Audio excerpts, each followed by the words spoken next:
Hey, what's going on everybody? It's ETAPRIME back here again. Today we're going to be taking a look at a really awesome 14-inch portable monitor known as the Xpanel 4. And in my opinion, I think this makes a great accessory for the Steam Deck or even your Android device that supports alt mode over USB Type-C. As long as you can get a video signal out of either USB Type-C or HDMI, you can use this monitor with that device. But recently, I've actually been using a portable monitor a lot with the Steam Deck, basically setting it up with a larger display so we can do multiplayer on the same screen, and it works out really well for desktop mode on the go. And when it comes to this new Xpanel 4, I mean, it's definitely a really good looking panel. It's coming in at 14 inches, it's 1080p, and it's an IPS display. It also supports HDR 400 and FreeSync, and this thing is super thin. As you can see, it's not much thicker than the Galaxy S21 here.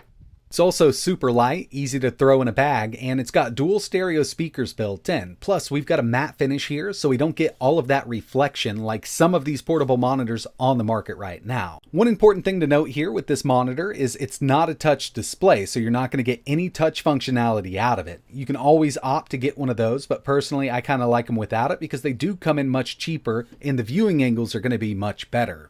But inside of the box, we do get a detachable stand, a USB charging brick, a USB Type-C cable for video in from whatever device supports video out of USB Type-C, and we've also got an HDMI cable, full size on one end, mini on the other. Now when it comes to ports on this monitor, we've got that mini HDMI in, we've also got USB Type-C video in and USB Type-C power in, plus a 3.5mm audio jack over on the side. Another thing I really like about the Xpanel 4 here is the USB Type-C ports are actually located on the rear of the device. Now we've still got HDMI coming in from the side and a 3.5mm audio jack, but when you're using this monitor over a USB Type-C video signal, we're not going to see any cables sticking out of the side of this thing, and I've actually been looking for a monitor like this for a little while, just because it's a super clean look when you have everything plugged in. But one thing I'd love to see here is HDMI on the rear. Unfortunately, we just don't have it here. So getting any kind of device connected to the Xpanel 4 is super easy. With the Steam Deck, we've only got a single USB Type-C port on the unit. So we're going to plug right into here, and keep in mind this is going to send video signal out and power to the monitor, so we are going to be using a little bit of the Steam Deck's battery. But another great feature that the Xpanel 4 offers is 35 watt pass-through charging. So you could actually set this up with an external battery and keep the Steam Deck topped up and the monitor going for much longer. And there's nothing else we need to do here with the Steam Deck. It's automatically going to detect that external monitor. And with newer firmware on the Steam Deck, it will default to the resolution of that monitor. So we've now got the Steam Deck UI running at 1080p. We can use the built-in controls on the Steam Deck, but personally, I like using an external Bluetooth controller.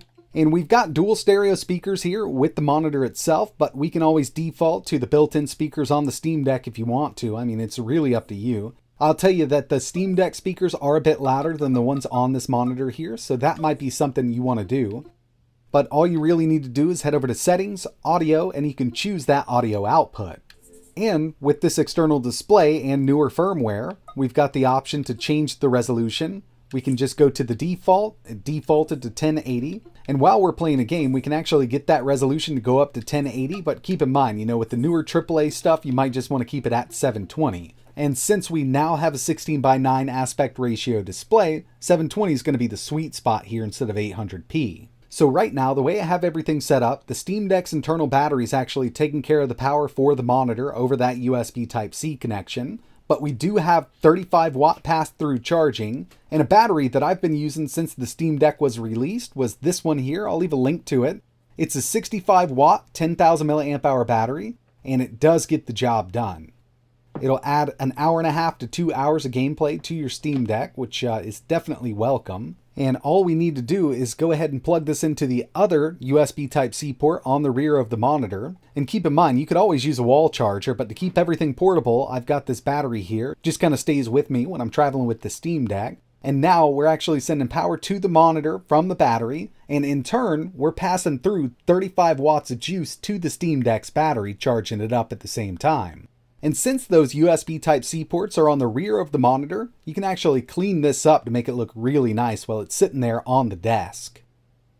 And this was really one of my big gripes about other portable monitors on the market. all of those ports are just sticking right out of the side, so you can never get something that looks this clean. You've always got a wire coming right out of the side. But overall, this does work out really well for the Steam Deck, and I mean, the monitor itself does look a lot better than the built-in Steam Deck screen.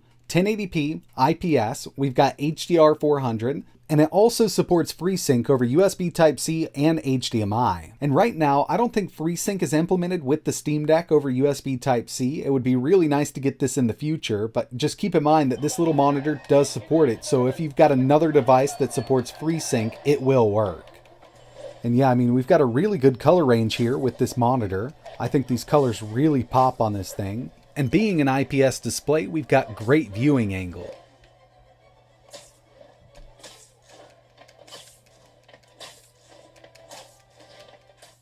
And of course, another big use case scenario for something like this would be desktop mode with the Steam Deck. Just give you a much larger area to work with. So if you're doing any kind of work, be it photo editing, video editing, or even coding, you've got a much larger display so you can basically see everything you need. So yeah, I mean, the Xpanel 4 is great for the Steam Deck, and one thing I've been using this a lot with is just kind of multiplayer, setting it up on the counter. Got this larger display so me and the kids can kind of just get around it and play up to 4 players with Ninja Turtles or any other game that does support it. The next thing I personally use these portable monitors for quite a bit is Samsung Dex. Now, Motorola also has their Ready For, which is really good. I think Huawei has their own thing. I don't know if we've got it over here in the States or not. I've never been able to test it. Lenovo also has a desktop mode that they're rolling out to their higher end phones now. And you can always connect a Bluetooth mouse and keyboard, or you could use their built-in kind of trackpad. As long as you can get the orientation correct, yeah, it does work. And we've got multi-tap gestures here on this trackpad. So we can go through, and if you want to scroll through a web page or anything like that, you'll be good to go. And with more screen real estate here on the go, it really does help out because there's a lot of work that I do with my Android device itself, and having Dex set up with a larger display really helps out. And of course, in Samsung Dex, we can still run our favorite Android games and emulators, but this time we'll be on a big screen.